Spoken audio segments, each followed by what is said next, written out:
El presidente Ospina, después de los incidentes en el Congreso, y cuando en este se le iba a acusar, lo había cerrado. El Partido Liberal había ganado las elecciones parlamentarias en el año 49 y se aprestaba al debate presidencial con el doctor Darío Echandía como candidato. El hecho evidente es que en el año 49 se jugaba una carta definitiva sobre el mando en Colombia. El Partido Liberal sabía que si no ganaba las elecciones de Parlamento y no ganaba la elección presidencial, el golpe para él sería muy duro.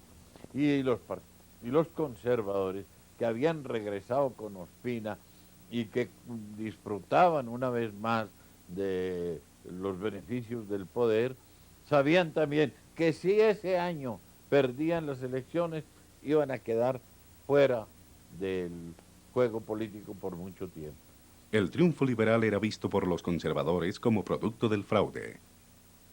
El fraude era fundamentalmente liberal. Por lo menos en el departamento que yo conocí y manejé directamente, que era el departamento de Caldas, allí el fraude fue liberal.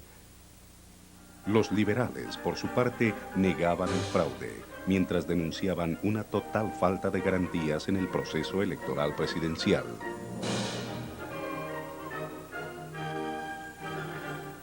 Dentro de una situación ya de violencia muy grande, el liberalismo hacía grandes esfuerzos por demostrar y mantener sus mayorías. Inclusive las elecciones que hoy llamamos de Mitaca, las alcanzó a ganar dentro del gobierno del doctor Ospina Pérez. Y había postulado al maestro Darío Echandía como candidato a la presidencia de la República.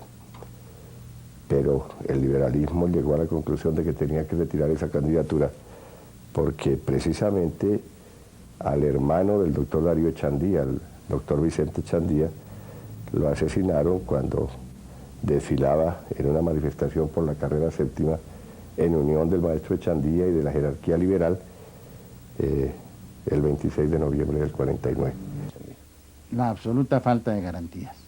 Realmente era un acto un hecho que nadie podía desconocer, el de la violencia contra el Partido Liberal, lo que yo llamo la violencia oficial, porque las víctimas liberales de esa época lo eran de la autoridad, no eran víctimas de particulares o de conservadores enardecidos que como civiles y combatientes estuvieran confrontándose con los liberales en iguales condiciones, sino actos de persecución. Había una región de Boyacá que se hizo célebre, una vereda que se llamaba la vereda de Chulavita, y entonces se hablaba mucho en esa época de los chulavitas, en donde eran reclutados los policías de esas horas aciagas de la democracia colombiana. Puedo decirle que la decisión de la abstención era el simple reconocimiento de un hecho. No se podía en esas circunstancias ir al debate. La situación había exasperado los ánimos de los liberales, quienes reaccionaban contra los atropellos. Eso sí que lo recuerdo bien. Vino el entierro del hermano del maestro, que fue dramático, que salió desde la casa del maestro en la 39 por toda la Caracas, y al llegar la gente frente a la casa, la apedrearon, tumbando todo el video. Nos tocó refugiarnos en algún cuarto de atrás, porque alguien dijo, esa es la casa de Ramírez Moreno. La situación política era de un enfrentamiento visceral, eran realmente una guerra civil no declarada. El momento político fue oportuno para fortalecer la UTC, que el Partido Conservador y la Iglesia habían impulsado para neutralizar la acción de la Liberal Central de Trabajadores Colombianos, CTC.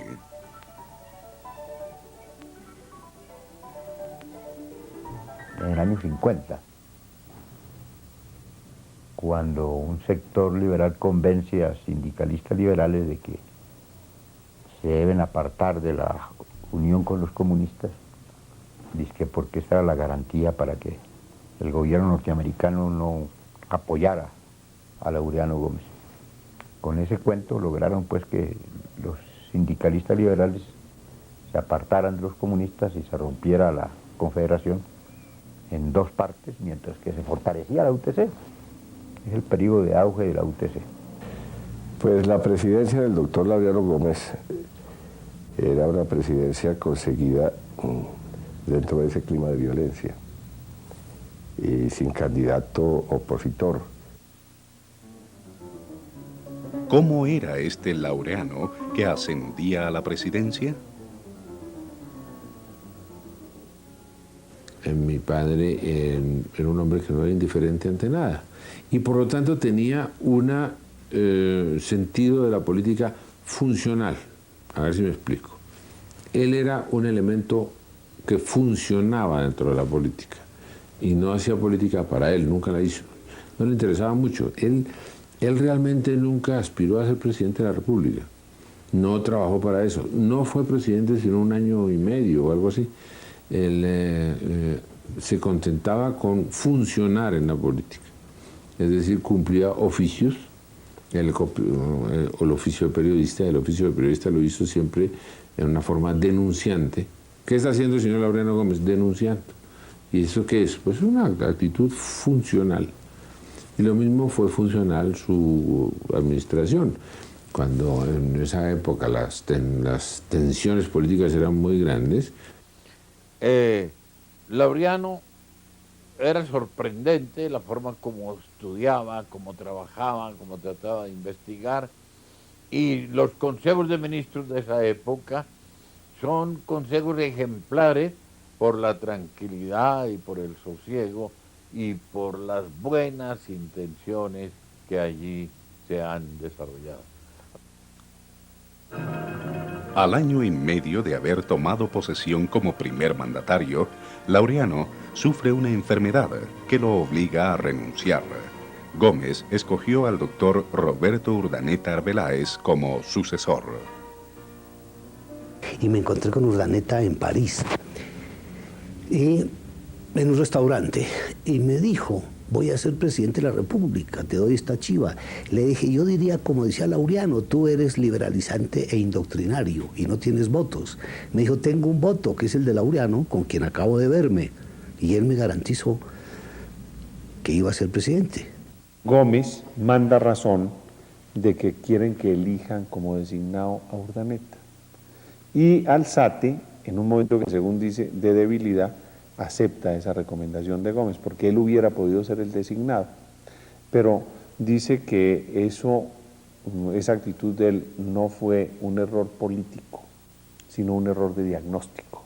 Porque los médicos que eran alzatistas, 2 o 3, entre ellos el profesor Jaramillo Arango, creo que Bonilla Aragón, el Pote Martínez Capella, le dijeron que Gómez se moría. Y entonces, si se moría Gómez, de acuerdo con el sistema constitucional, había necesidad de convocar a nuevas elecciones, y él quería era presidente de la República por elección y no designado a título precario. Esto no ocurrió, lo que le hizo decir muy graciosamente a Alzate en un momento dado que un diagnóstico médico equivocado había barrido su posibilidad de ser presidente de Colombia. A pesar de su renuncia y de la presidencia de Urdaneta, Gómez seguía ejerciendo su enorme poder. Hay documentos precisos sobre ese punto. Es decir, hay documentos anteriores en que mi padre dice: no intervengo más, y que tienen su correspondiente en documentos de Urdaneta que dicen: es cierto que usted no está interviniendo. Y después del 13 de junio hay documentos de Laureano Gómez en que dice: yo no intervine, y Urdaneta que acepta que evidentemente no intervino. Sí intervenía, porque su propia presencia en el país y el hecho de que los ministros como Luis Ignacio Andrade y Jorge Leiva fueran los que llevaban la voz cantante del presidente titular. Eso desarticula todavía más el gobierno. Si Urdaneta hubiera gobernado solo, hubiera sido una solución. Si Laureano recupera el gobierno, hubiera sido una solución. Pero un presidente encargado que tiene ministros que representan el otro presidente y él con sus propios ministros, eso acabó de desajustar el gobierno. La necesidad de una intervención abierta se hizo explícita cuando Mariano Ospina entra nuevamente en la escena, aspirando a ser el sucesor en la presidencia. Entonces el doctor Ospina comenzó a presentar una gran presión sobre el gobierno y finalmente se hizo hacer un homenaje, y en el homenaje pronunció un discurso diciendo que pues él tenía muchos méritos y tal, y que había llegado solo a la presidencia de la República. Y entonces mi padre, que estaba retirado, un día recibió la visita del doctor Urdaneta Arbeláez. El doctor Urdaneta le dijo que se sentía muy presionado por el doctor Ospina Pérez y que para mantener su independencia él necesitaba que, a pesar de que Baba estaba retirado, pues se pronunciara políticamente. Y entonces mi padre, que estaba por cierto muy enfermo ese día, hizo un discurso que además le salió magistral. Es una de las piezas de la literatura de la oratoria colombiana. Es quizás el mejor discurso de Laureano Gómez. Es un magnífico discurso. Mientras el Partido Conservador se dividía, la violencia cobraba nuevas víctimas. Surgía la guerrilla. Indudable. Había una situación de violencia llevada al último extremo por parte de los conservadores y por parte de los liberales. Esa era una especie de guerra no declarada, pero que operaba y que operaba sobre todo en determinadas provincias. No es cierto que surgiera por un plan deliberado del Partido Liberal o del Partido Comunista. Surge como un desarrollo de luchas de autodefensa contra la violencia del gobierno y de los sectores más reaccionarios del Partido Conservador. A mí me tocó iniciar la guerrilla del Llano, pero naturalmente nosotros fuimos derrotados muy rápidamente y a mí se me juzgó en unos consejos verbales de guerra.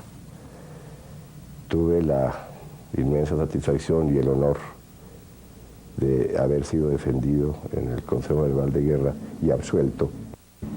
Y me hicieron un nuevo Consejo Verbal de Guerra en el cual me condenaron a 11 años de prisión. Me quitaron la patria potestad, la ciudadanía, me confiscaron los bienes. La violencia no solo azotaba el campo, en las ciudades también era evidente.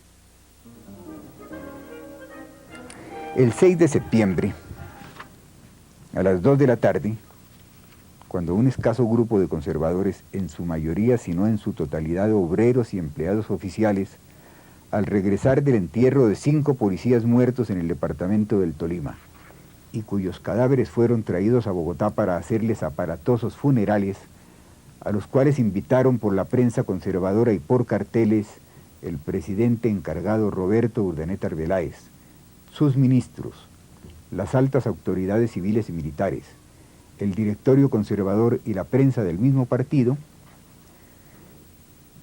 Ese grupo, dice aquí este relato, atacó a bala, piedra y garrote, incendió luego la casa de la Dirección Nacional Liberal, las oficinas y talleres de El Tiempo y El Espectador, y las residencias privadas del expresidente de la República, doctor Alfonso López, y del jefe del liberalismo, doctor Carlos Lleras Restrepo, destruyendo máquinas, muebles, enseres y profanando las más íntimas reliquias personales guardadas en los edificios de los periódicos y en los hogares de los altos jefes liberales.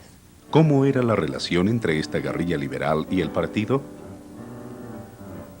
La guerrilla no tenía en realidad una vinculación muy clara con la dirección del Partido Liberal en la dirección para Colombia, del Partido Liberal, porque pues eran dos caminos completamente distintos. Lo que estaban buscando los liberales, los jefes liberales, el doctor Lleras como presidente de la dirección, era realmente una situación de paz, una tregua en esa lucha armada. Eso es cierto.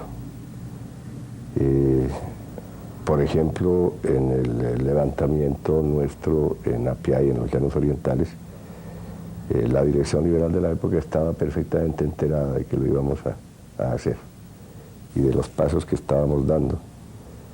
Nos quedamos solos, nos dejaron solos. Esa fue la demostración de un alejamiento entre las directivas liberales y la masa liberal. El pueblo liberal de todo el país apoyaba hasta donde podía el movimiento guerrillero. Era una insurgencia de carácter nacional, por eso existía en todo el país, quizá con excepciones de algunos lugares de la costa atlántica.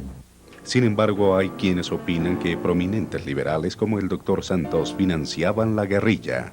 Entonces el hombre calmado, el hombre tranquilo, el hombre de amigo de la concordia y de la paz, de la armonía entre todos, el que fomentó la Unión Republicana, entonces, como esos hombres calmados, entonces sí se yergue y se enfurece.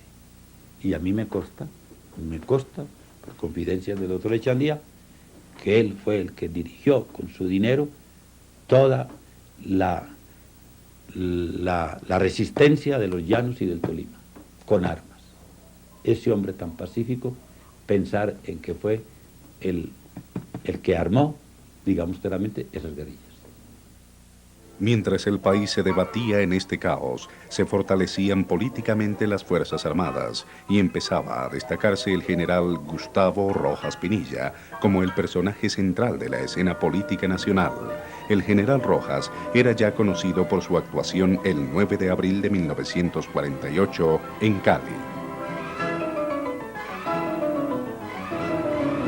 Sí, porque era manifiesto, por primera vez en la historia del país, las fuerzas militares principiaron a tomar posición política. Por ejemplo, un grupo de generales de la República le dio un banquete a Ospina, que ya estaba de candidato presidencial, y el doctor Gómez veía quizás en el general Rojas Pinilla al jefe de ese movimiento que estaba en favor de Ospina, candidatura que a él no le agradaba.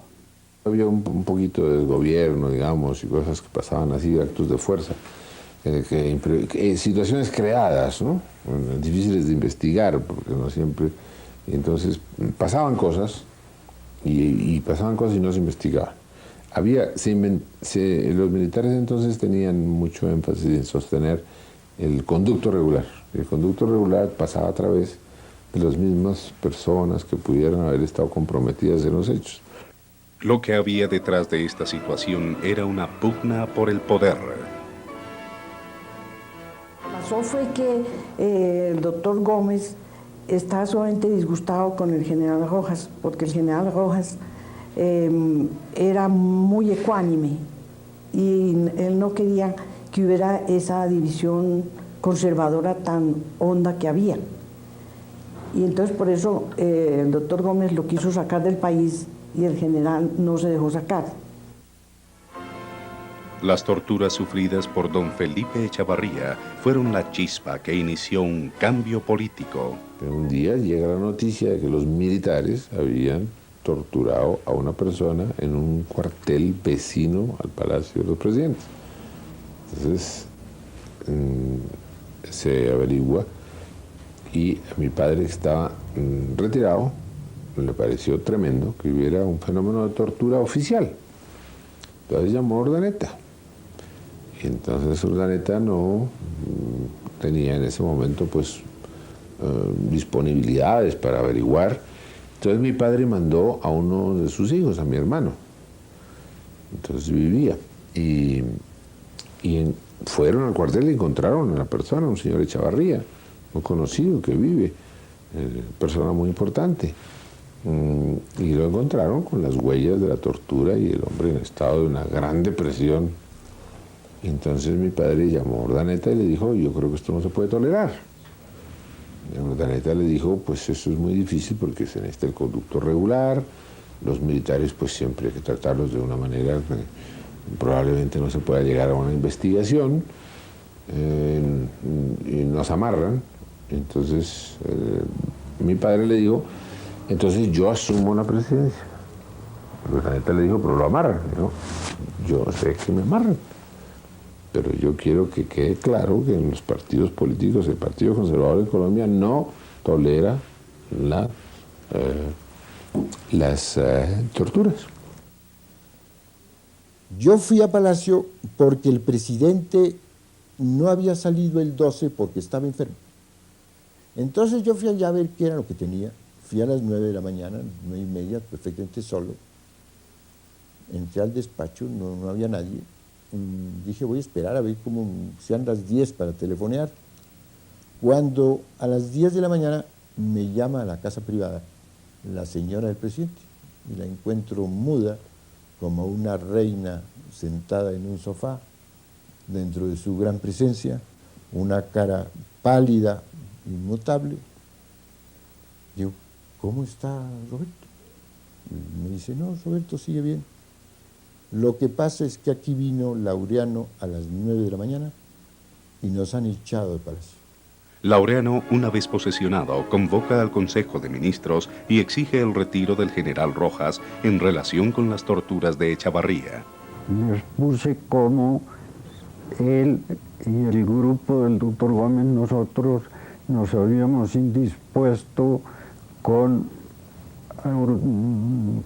Alzate Avendaño, después con el doctor Ospina Pérez, a quien en ese momento se le estaba persiguiendo por muchas autoridades, que ya la opinión pública liberal también estaba contra nosotros, que no nos quedaba más fuerza de sostenimiento que el ejército, que Rojas no tenía nada que ver con lo que le ha pasado al señor Echavarría, que le estaba investigando un general Turriago, y que dependía de un general Gaitán, muy amigo del doctor Gómez, en quien había que creer, que me parecía que era lanzarse al abismo, realizar lo que él pensaba.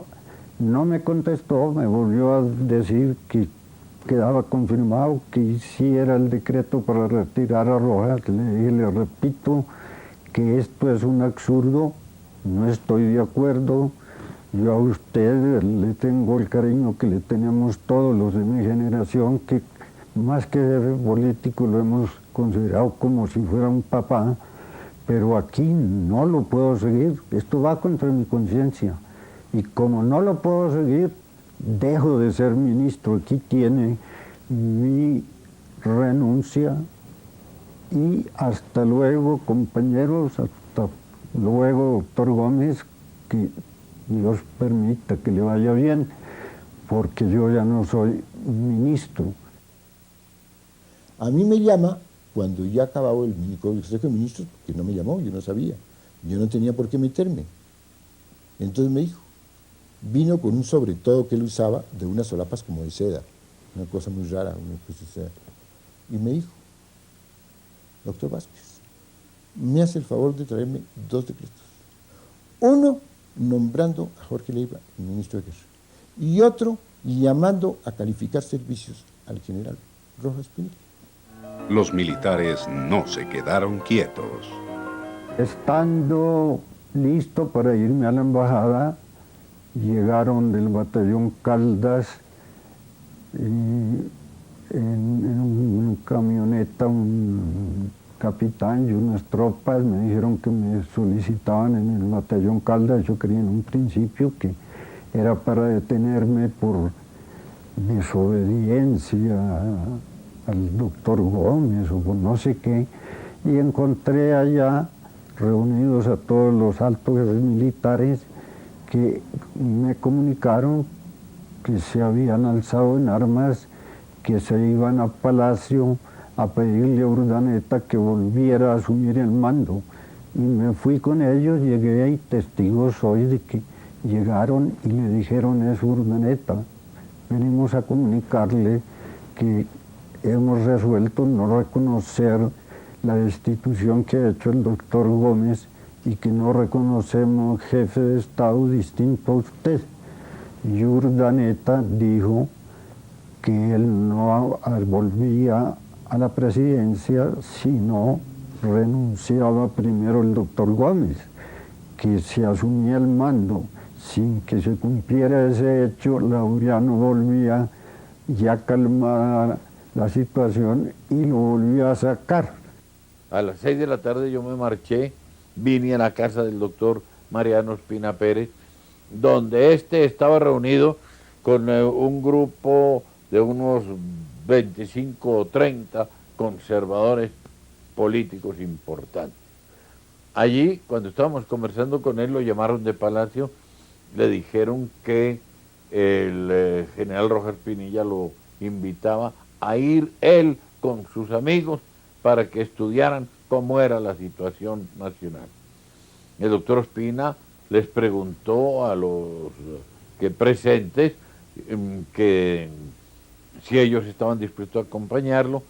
Todos dieron un paso adelante, con la excepción mía, que yo no podía ser ministro de un gobierno que acababan de derribar. Sin embargo, Ospina fue a Palacio. Allá en Palacio había una gran confusión. No se sabía quién pudiera ser el presidente entre los que estaban allí. El único que sabía quién iba a ser el presidente era el general Rojas.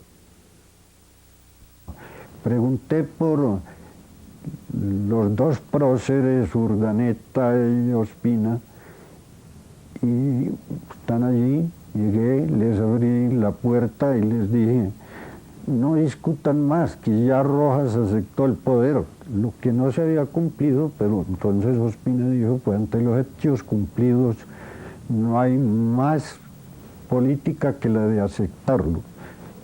Vamos a ofrecerle apoyo. Y se fueron conmigo a ofrecerle apoyo a Rojas, y Rojas fue el primer sorprendido cuando él le dijo que lo aceptaban. Y la última ocurrencia ya en esto fue que Rojas dijo, pues si me aceptan, si me acompañan, también acepto la presidencia. Rojas llega así no solo con el respaldo de los militares, sino también de un sector del Partido Conservador. Después habría de recibir el apoyo liberal.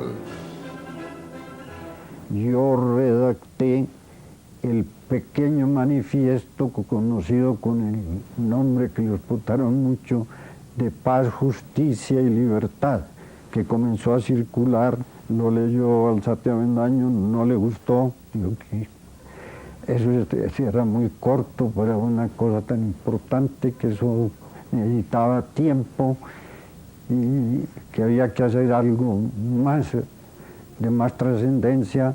Lo cogió Pacho Pérez y dijo Pacho Pérez, esto está perfecto, no le falta sino una cosa, decir que Colombia, el nuevo gobierno, cumplirá todos sus compromisos internacionales. De ahí pasó a manos de Ospina Pérez y dijo lo mismo, esto no hay que agregarle ni quitarle. Volvió a tomar la palabra Rojas y dijo, pues si esto es así, acepto la responsabilidad de dirigir al país y ahora les ruego que me ayuden a formar gabinete.